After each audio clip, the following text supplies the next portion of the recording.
What's going on, guys? Okay, so today we are going to work on the Ford Ranger. Beyond this thing just needing a lot of work, needs a door too. Not getting that today. Also, it's not getting the bed today, which would be nice, but it's not getting that.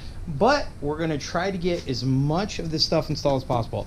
New shocks, do an oil change. It needs the coolant flush too badly. We got new plugs and wires. These are the sway bar link bushings. I did get 2 new wheel bearings, some ball joints. I didn't know which design it had for the control arms, so I got the correct ones. But I should say I ordered all of them. It has new ball joints. This is probably the oil change.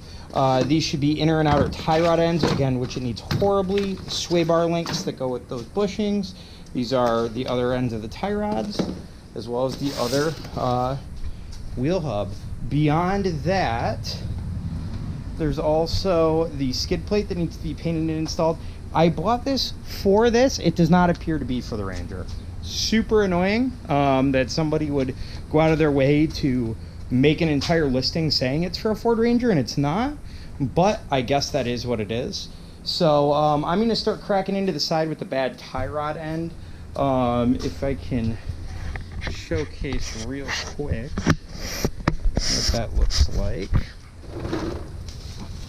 Oh boy, this thing is a rust beast. As you can kind of see, this is a Bluetooth front core support, but that's fine. It is what it is. This truck's not really meant to be a show truck, so it doesn't really matter. Here's the bad tie rod end. That needs to be changed immediately.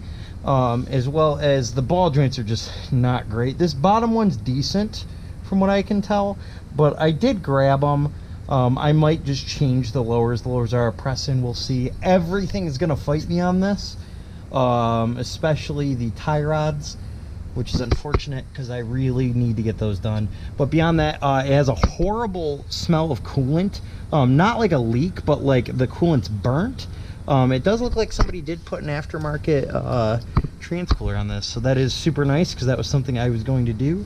But beyond that, the only other thing that really needs to be done on this, beyond a belt, which I don't have, is both of the differentials need to be flushed. Let me see if I can. Both the differentials need to be flushed. The transfer case needs to be flushed. I need to change the oil. So I mean, this is just a lot of the basic maintenance stuff that kind of gets you a little bit. We did have not really a power outage, at least we didn't, but 2 lines to go down by my house. So I said, let's get outside, let's get in the garage, and let's get cracking. So I'm going to start on the passenger side with the bad tie rod end, even though I really would like to do the driver's side because the driver's side has the bad wheel bearing. Well, it's not even a bad wheel bearing, it's just the sensor, but the wheel bearings need to be done. And in Michigan, anytime you do wheel bearings, they always fight you tooth and nail. So I'd like that light to go out, one of the 3 lights on there. It also needs an oxygen sensor, but I don't think it's going to get that this time because generally those need to be flamed out, but we'll see. So I'll get cracking on this and set it up and see how far we get tonight.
About now is when all the West Coast guys are like, yeah, just slide the bearing off.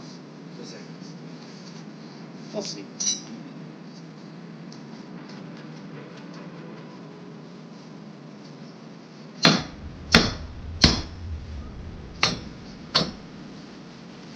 amazing.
Gosh, that was crazy.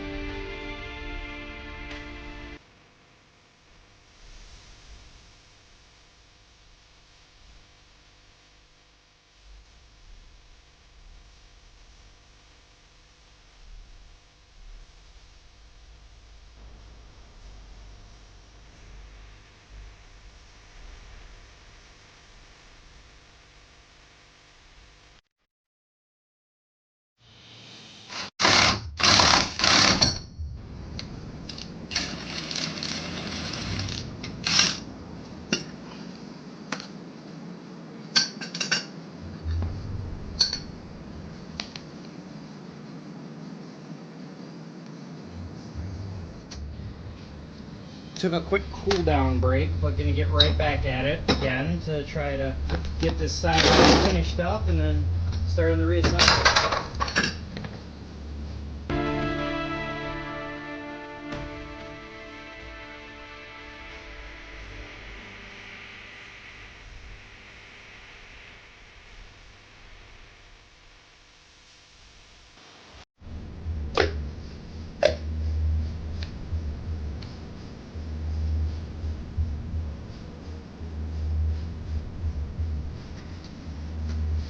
Cool. Now just to measure.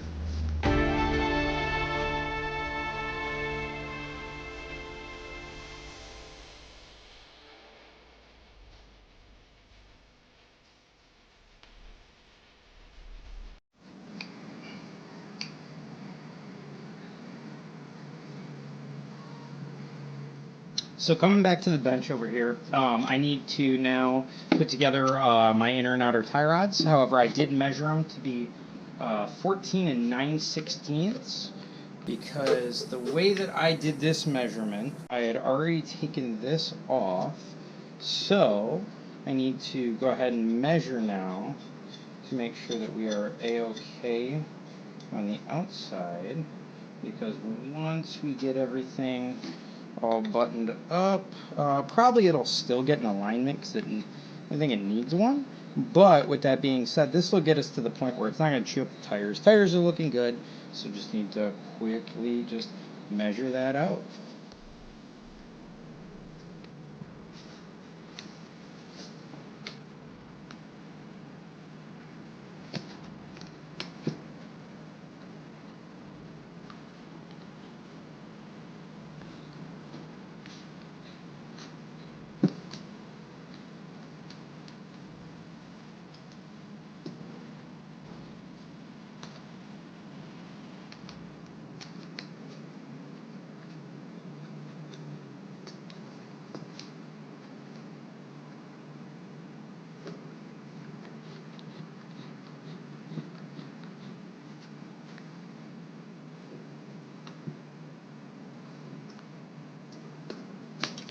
There she is, 14/16. Now time to put it all back together.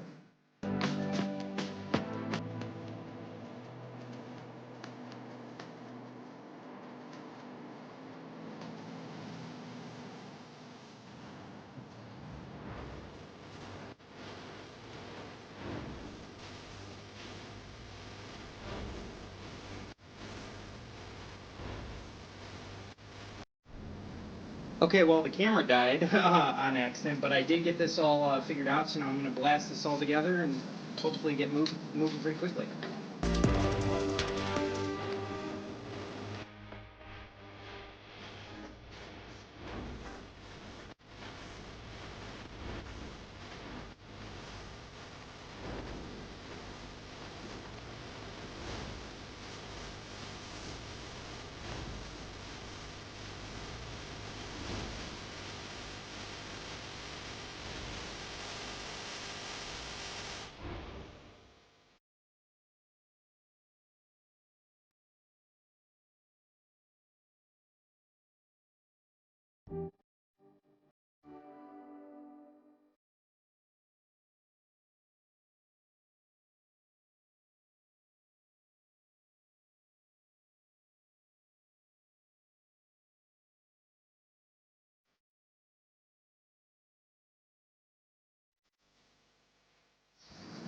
I'm going to pre-install the wheel bearing on this one. It seems like that's the route to go instead of the other way around. I am going to goop this up with some anti-seize just in case we have a bad wheel bearing. We don't want any reason that it's not going to come off. Literally no reason whatsoever. This one came off nice and easy. So let's keep it that way.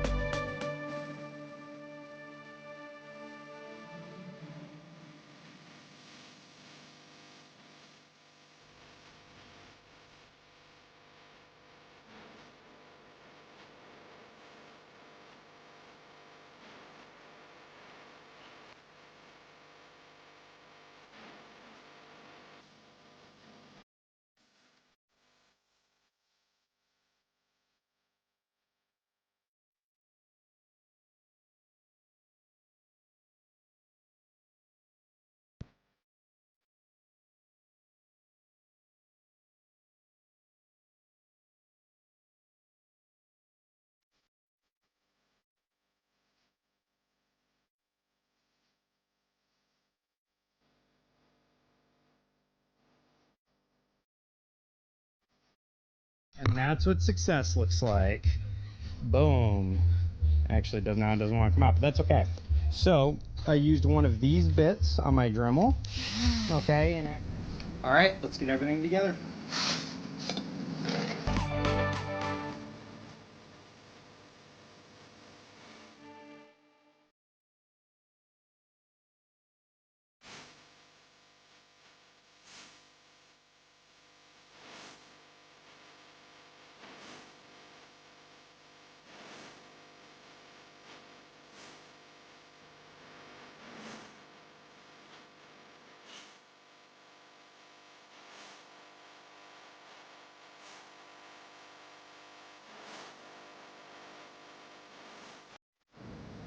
So unfortunately, it's much later. The caliper guide pins were seized on this side, so I had to run up to the store and grab new calipers. So this side is done. Also did an oil change, but that's pretty much it. Gonna do the rest of it tomorrow.